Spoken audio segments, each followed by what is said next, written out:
Welcome into SportsSource.tv for our overtime segment. Appreciate you being with us. We have former Vols Mike Stoll and Sterling Hinton, former Vol teammates, as a matter of fact. Then we got Jimmy Himes, the host of Sports Talk, right there, Monday through Friday on Sports Radio WNML, not the sports animal. Although I suppose that's the right. And Chuck Cavalier is down there with 5 million jobs. Media teammate. Yes. Making money left and right. This segment brought to you by Jinx Logos. I tell you every week, I use them. What better mention can I give them other than I use them? I don't even think about looking at anyone else. They have tremendous prices, tremendous merchandise. They can do the embroidery, they can do the silk screen, they can do the put your logo on all kinds of giveaway items as well as clothes. Jinx Logos. Jimmy Andrews is a working owner. When you call him, it's like you've added someone else to your business without having to pay them benefits and health stuff. So, Jinx Logos. All right. We talked about this in the very first segment today. We had our 600th episode, so it was kind of quick. I want to jump back into it.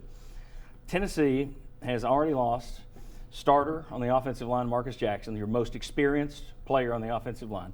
They've lost Austin Sanders, who was a body in reserve. Now that he's gone. You've also lost now Rashawn Golden, who is going to be your starting nickelback.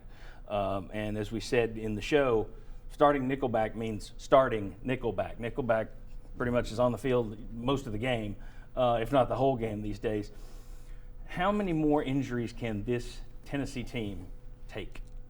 People are talking about 9-10 wins out there.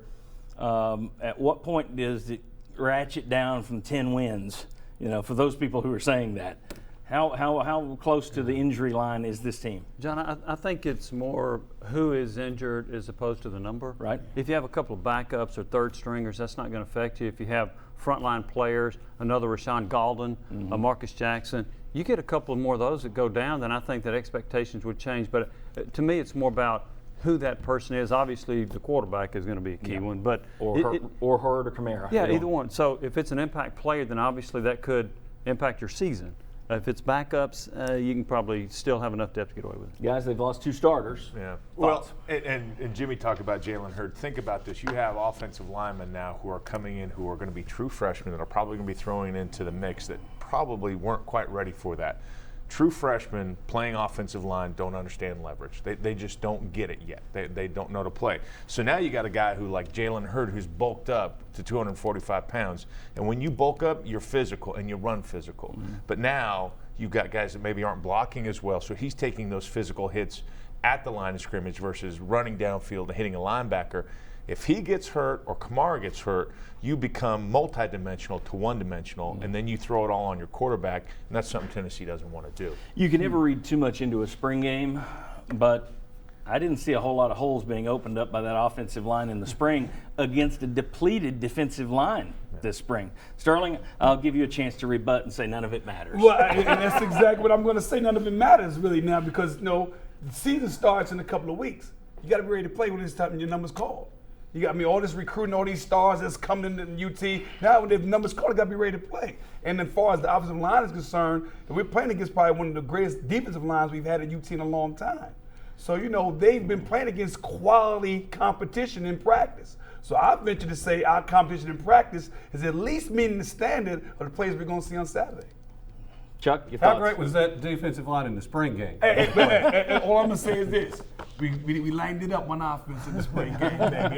John, I go back to last season. I mean, if you start having some injuries, I think at linebacker, look what it did last year at wide receiver. Yeah. It's like you were way down that list, and it was the production from that group as well. I think you're getting really close. I mean, you can say, well, Arkansas's lost a top running back. That's the number one Vanderbilt's lost a couple of key linemen.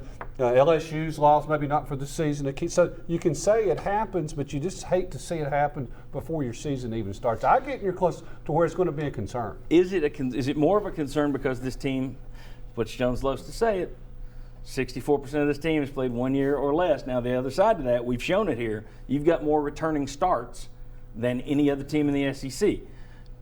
Does youth factor into this injury issue at all? I mean, Yes. do you think it does? To me, it does, yeah. Because, well, and again, it gets back, well, if the first-year players are hurt. Right. But when you start losing a Jackson or you start losing a Galdon, now you're starting to have to rely on younger players who maybe are true freshmen or haven't played in the system very long to step up. And that's a little bit harder. If you've got experienced players to do that, it mitigates the losses. And Mike, but you don't they have can that. talk about a year in the weight room too. A year in the conditioning program is huge, and for them not to have that, I mean, you got to really be talented to offset a lot of that. Here's the thing: is you have some special athletes that know how to step on the field and play. But 90% of your guys, myself included, I learned by watching somebody experienced in front of me. Right? And so if you don't have somebody that shows you how to do it, that makes it harder for you to grasp how it is. Now you can coach them up and get them great, but that may be a factor. But you're going to have some great talent that's just going to step on the field and be great. But again, do we have the guys who say that's how you play that position? That's what he means when the coach says you need to get outside and do this. It's all relative. So hopefully they have somebody that can show them how to do it. Let me ask you players one last thing. Everybody always says next man up. We know that. Sterling's thinking it right now. It's on the tip of his tongue. I can see it. Next man up. Absolutely.